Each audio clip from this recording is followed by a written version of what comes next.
Hello everyone, welcome to my channel HH kitchen. আজকে আমার recipe করলা ভাজি। বেশি পরিমাণে তিতা ছাড়া কিভাবে করলা ভাজতে হয় তাই আজ আমি দেখাবো। আমি এখানে 1 কেজি পরিমাণ করলা নিয়েছি। করলাটাকে কেটে নিয়ে ধুয়ে নিয়েছি। তারপর কড়াই দিয়ে দিলাম। তারপর কড়াইয়ের মধ্যে দিয়ে দিলাম 1 কাপ সরিষার তেল। তারপর দিয়ে দিব গোটা জিরা একদমই অল্প পরিমাণে। তারপর দিয়ে দিব করলাগুলো।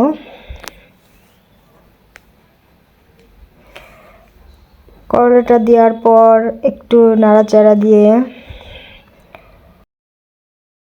দিব স্বাদ অনুযায়ী লবণ।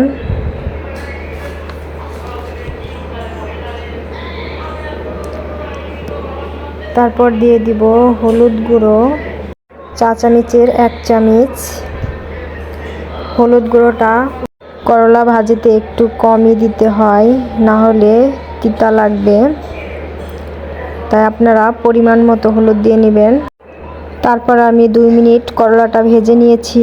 তারপরে এই রকম কালার হয়ে আসলেই দিয়ে দিব এর মধ্যে পেঁয়াজ কুচি। পেঁয়াজ কুচিটা আমি এজন্যই পরে দিয়ে দিলাম, যাতে করলার আগে যাতে পেঁয়াজটা গোল্ডেন কালার না হয়ে যায়, তাই আমি পেঁয়াজটা পরে দিই। এবার আমি কয়েকটা মরিচ ফালি দিয়ে দিলাম। আপনারা যতটুকু ঝাল খান ততটুকু দিয়ে নেবেন, আমি আমার মতো দিয়ে নিলাম। তারপর আমি এগুলোকে ভালোভাবে ভেজে নেব। এখন আমি 2 থেকে 3 মিনিট করলাটাকে ভেজে নিলাম।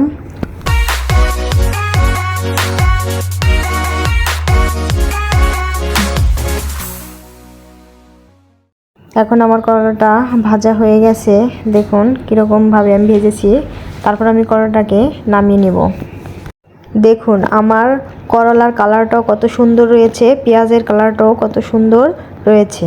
এভাবে করলাটা ভাজি করলে একদমই তিতা লাগবে না, বাচ্চারা সবাই চেটেপুটে খেয়ে নেবে। আমার এই করলা ভাজিটা যদি আপনাদের ভালো লেগে থাকে তাহলে একটা লাইক এবং সাবস্ক্রাইব করে দিবেন। আর যারা যারা করলা খেতে ভালোবাসেন তারা একটা কমেন্ট করে জানিয়ে দিবেন। Thanks for watching the video.